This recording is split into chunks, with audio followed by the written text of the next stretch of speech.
Chosen One Slim coming with another video.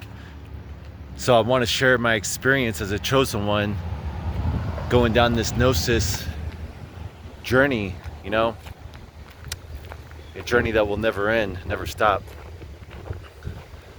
But this archonic experience that I've been in, the strongest archonic experience that I've had in my life it's been like since October.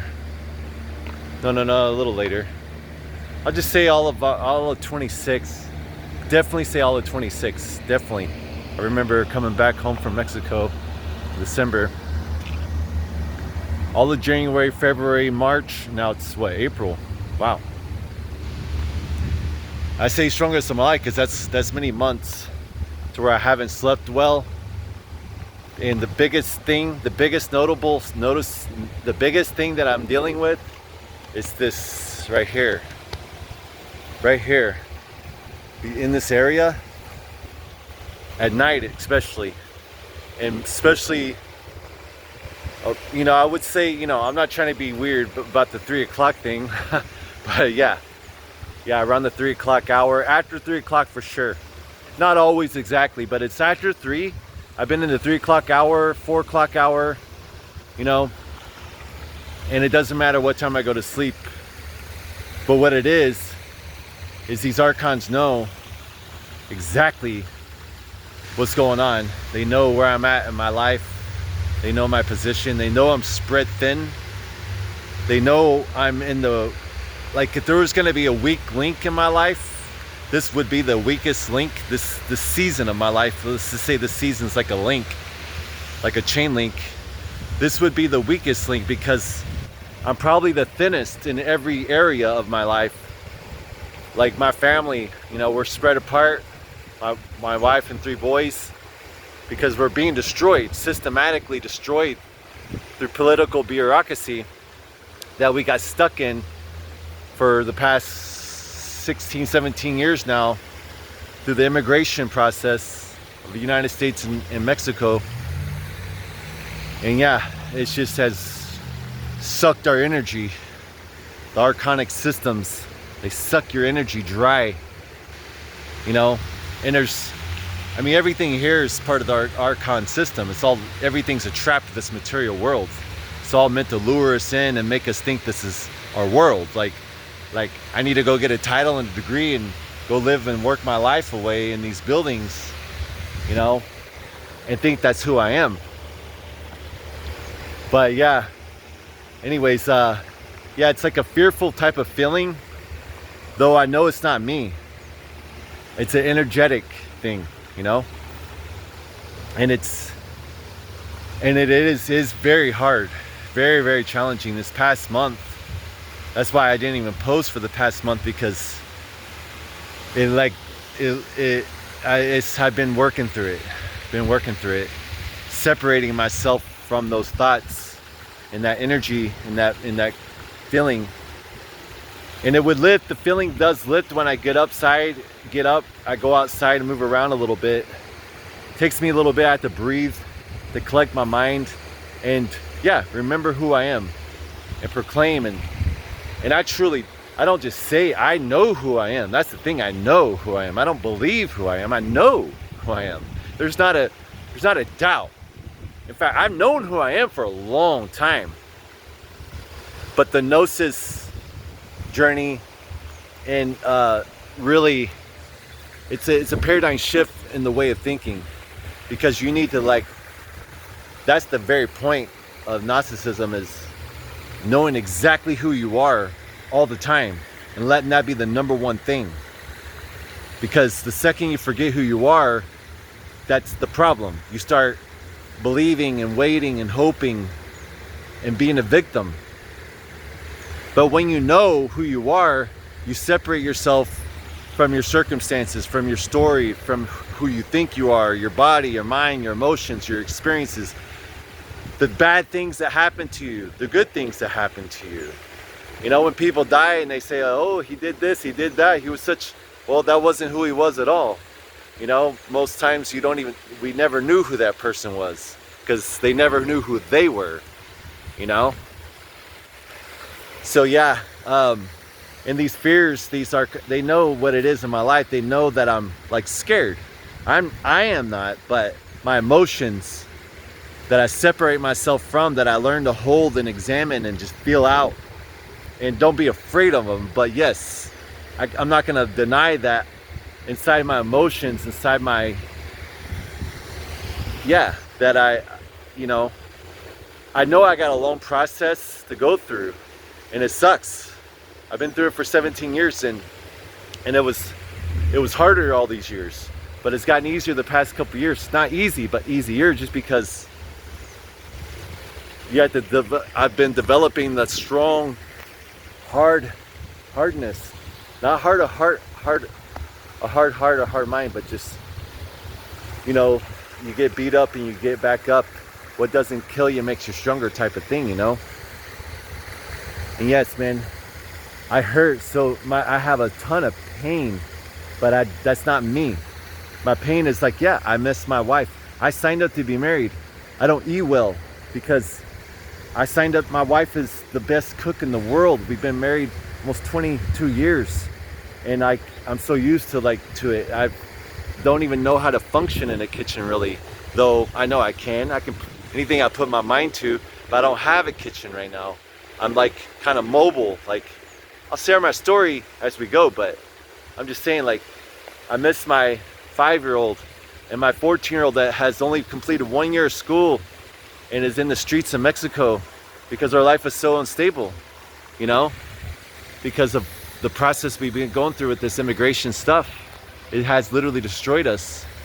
And but at the same time, it's been a gift, as much as I kind of hate to say it, because this whole journey in Mexico has been a dying process, a long journey, and a slow dying process. But I could say I can feel that we're getting closer and closer and closer, because the fact that my wife is in the same place as I am, she's really been rising, and she's just doing such an amazing, just, I don't know, what do you want to call it, job or whatever, just, you know, knowing who she is and her rise. So we're gonna bring it all together, but I just wanted to share that. I don't know what you got out of it, like if you're connecting. Next thing I'll just mention real quick is this is probably another reason why the Archons are really trying to get me to, you know, delete myself, though those aren't my thoughts. See, I can share these things because they've been putting those thoughts in my mind since I was a child, to delete myself. And like, it plays like movies in my head, sometimes stronger, sometimes not. Like, I've had times where it was just so strong, like it would be like a movie in my head, to where I was literally to the point of jumping. Except nature always saved me along the way. The demiurge would save me along the way, you know. By the time I got to where I thought I was gonna jump, somehow I would always feel so much better getting out, taking a walk into the forest, into the woods, trees. So yeah, I think the other reason why they're really attacking me is because by heart I'm an evangelizer. It's what I did when I was young, when I came, and you know what they say, out of the world, you know, and I wanted to reach people, and I went hard. I was a raver in hip-hop in the 90s in California, and I was hardcore raver. California, Los Angeles, I mean, it was a party every single day, every weekend, clubs, you know, all around LA, Hollywood. So yeah, did that, and so I went hard when I got out of that. But now I'm gonna do it again, but I'm making flyers. Gonna be real simple. I'm just looking for local chosen ones. I truly kind of believe there's the greatest awakening coming. I have my own theory that I believe the 1945 discovery, the Nag Hammadi text, the Gospels, like the Gospel, the hidden or the secret Gospel of John. I truly believe those were meant to be found for this time, for this generation, because I'm thinking that since most of the information's been hidden this whole time, then most spirits have returned, have been thrust back into the flesh because they have not known the way. You know, because there has literally been, nobody has known how to, you know, we haven't had the teachings of Christ about the archons, and how they trick you when you die, and the whole separation, the idea of knowing who you are and separating yourself from the world of matter. That way when you die, you don't cling to the world of matter because that's all you know, and you got so comfortable with it to where you just, yeah, you can't disattach yourself from it. You think that's home. You think when you see some beautiful paradise, you're like, oh wow, here it is, and you're being tricked.